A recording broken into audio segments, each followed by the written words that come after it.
In order to detach yourself from the physical body,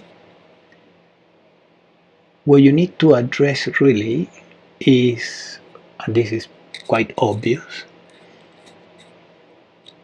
the identification with the body. As long as you are identified with the body, detachment will be impossible.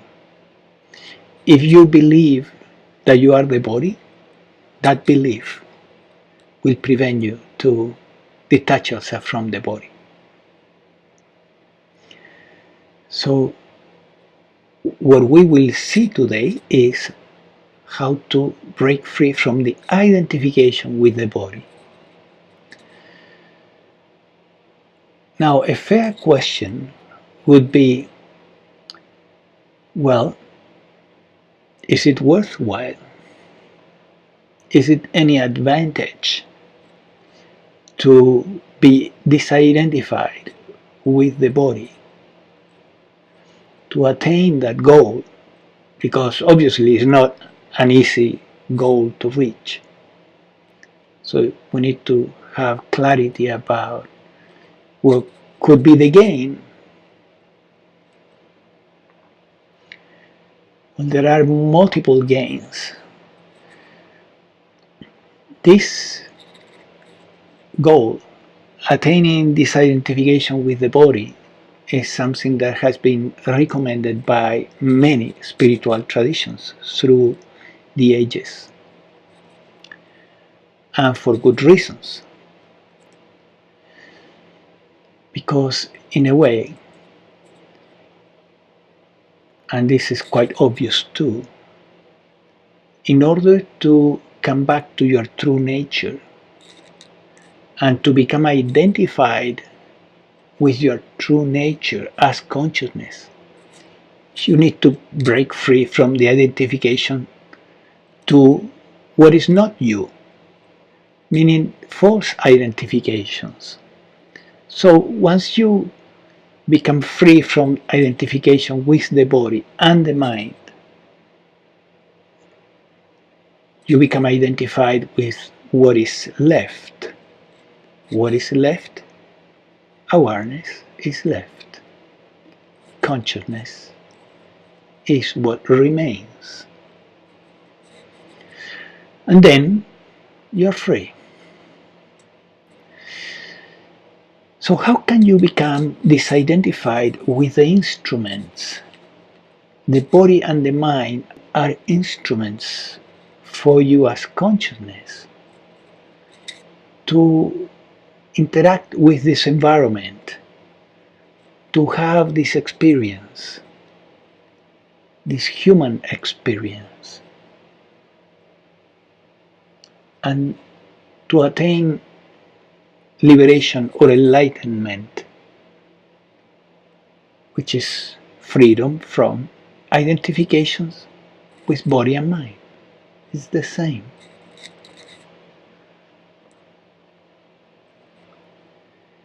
So how this can be done? I will make a few recommendations, okay?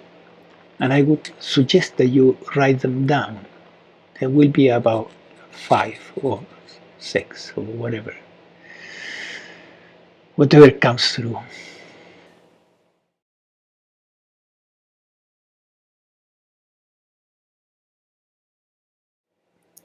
The first one is the identification with the body is constantly reinforced by the way you talk and think. It's like a lie that you are hammering over and over and over every time you talk about you as the body. Whenever you go to the doctor and you say, "Doctor, my stomach hurts," or "my head hurts," or "I am having a headache," "I am having palpitations, heart palpitations," you are identifying yourself with the body. When you meet a friend and your friend asks you, how are you feeling? Oh, I have been feeling very tired lately. You are doing the same again. And on and on and on. You could have said, oh, this body has been tired lately. But we have lost the truth. Language has eclipsed the truth and has replaced it for the false idea, I am the body. And the problem is that we keep hammering and hammering and hammering that. So affirmations are a way to heal the body, and they work, or to heal the mind. It's an effective way. The more you repeat an idea, the stronger it becomes. In the same way, they can do the opposite. They can bind you. And every time you affirm that you are the body, when you are talking and thinking, you're doing what we could call a reverse affirmation, and a negative affirmation. Affirming the false over and over and over keeps you in the false, in the illusion. I am the body. So the first thing I will recommend is to stop affirming the false, reinforcing the identification with the body. How? Well, say the truth. This body is tired. The stomach hurts. This body has been going through something lately and is having heart palpitations.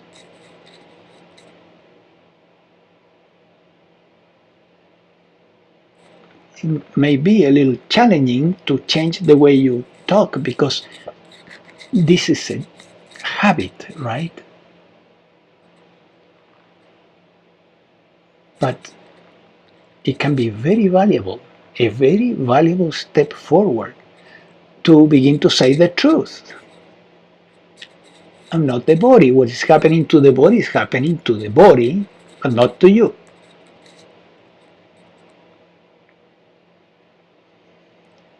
In some situations, it may be a little weird to talk in this way, but not every time. And if you have friends that are into awakening, they will understand.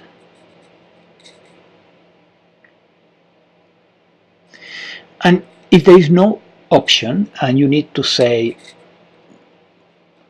I am hurting,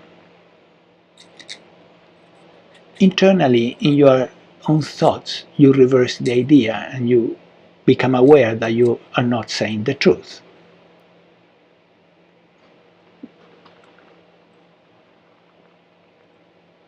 So that's the first thing that I would recommend.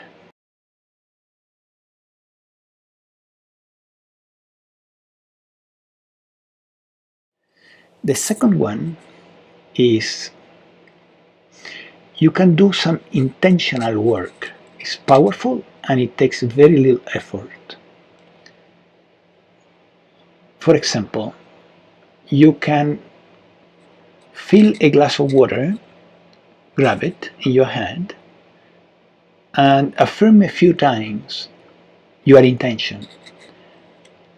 I want to break free from all identification with the body. And then you imagine that thought going into the water and become energetically there, sustained in the water. Then you drink the water. And if you do this for a while, you will see a change. The universe responds to intention.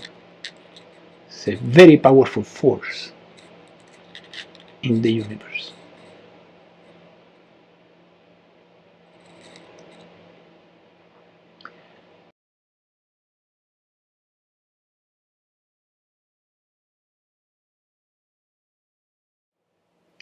The third thing you can do is to include a little bit of meditation in your life. If you go deep into meditation, you will see that you move into a space where there is silence and there are no incoming sensory inputs. At that moment,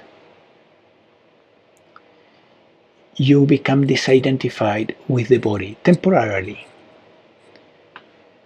but it's a good start, and the mind becomes quiet. So let's say that you cannot go so deep into meditation, but you can only quiet the mind a little bit. Like, for example, a good way to do this is walking meditation. I have a video on this and you can look for it. And with walking meditation you will be able to calm down the mind in a very easy way and delightful and relaxing. Not so much discipline required. But just quieting the mind helps you also to disidentify yourself with the mind and the body.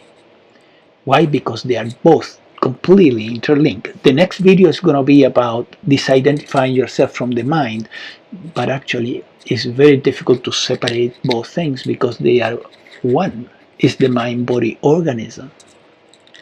So by quieting the mind, you increase disidentification with both body and mind.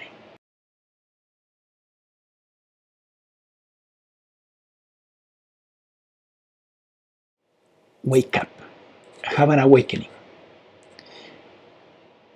Wake up to your true nature. What this means? It means having the revelation, the insight, the seeing that you are pure consciousness, that you are awareness, that you are not your personality, your body, or your mind. It's a point in time where you have the revelation. It can come in two main ways. One is through a spiritual experience, which is the most common, by the way. And it also has some problems when it comes that way. And the other one is by doing a thorough, sharp observation into the human experience.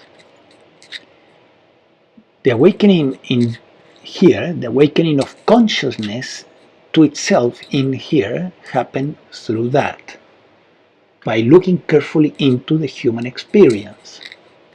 That was back in 2012. Since then, I created a method, it's called the Awakening Protocol, to guide a student, because this is a little bit tricky. You need a coach to do this. It's not so easy. Otherwise, everyone would be awakened, and it's not the case, right? You need serious introspective abilities to do this. So you get the guidance of a coach that will guide you through step by step into an introspection, a looking within, into the human experience. And then, if everything goes right, you will have the revelation. You will get the awakening. Is it helpful? It's immensely helpful to decrease the identification with the body, because you saw it. You saw your true nature, you saw what you are, and you can recall it afterwards. So that's the fourth recommendation. Wake up. Don't procrastinate anymore about this. It's not so difficult. And in this video down below, you will find a link to the awakening protocol.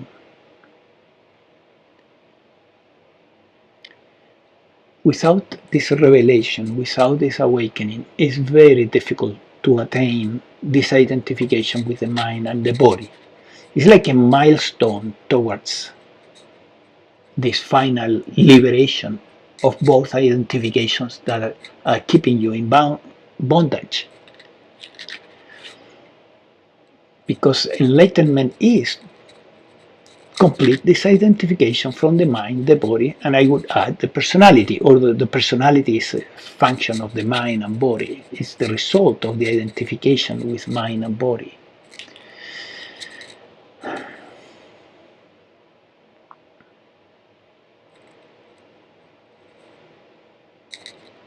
So there you have quite a few ideas, right? But let's go into another one.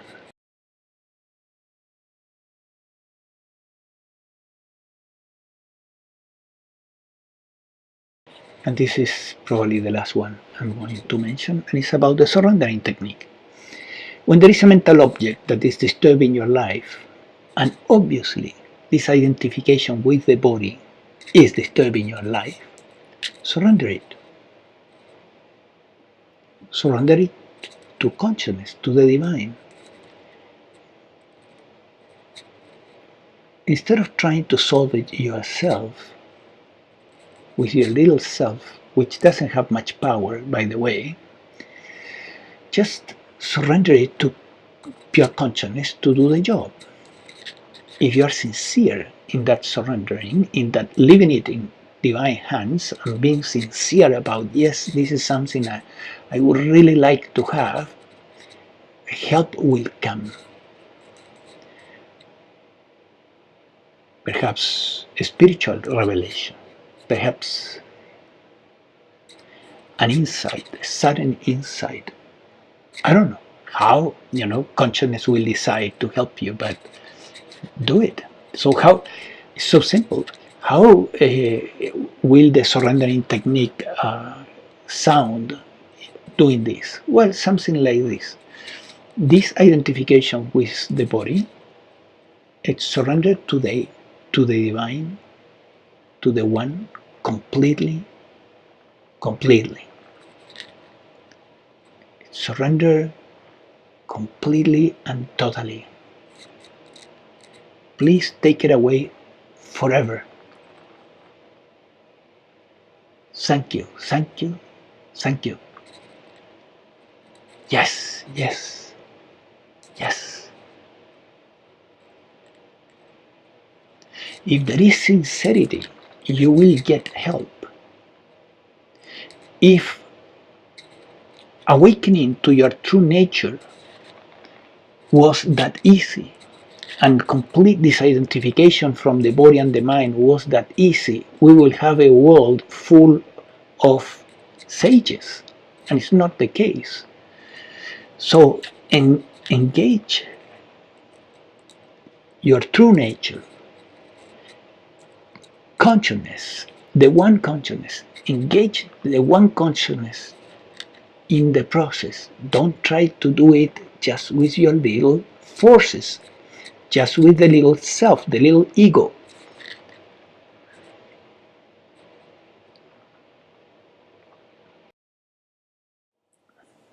I hope you attain this amazing freedom, which is freedom from identification with the body. This world is a world where most humans here are very identified with the body, and that creates immense suffering. Most people are hypochondriac. It's just a matter of degrees, right? We call hypochondriasis as a label or a disease when it goes over the board, right? But in a way, everybody's worried about their body and the state of their body and the possible diseases and pains that are in the body. So it's a matter of degrees. And that creates suffering, right? This concern, this anxiety about the body.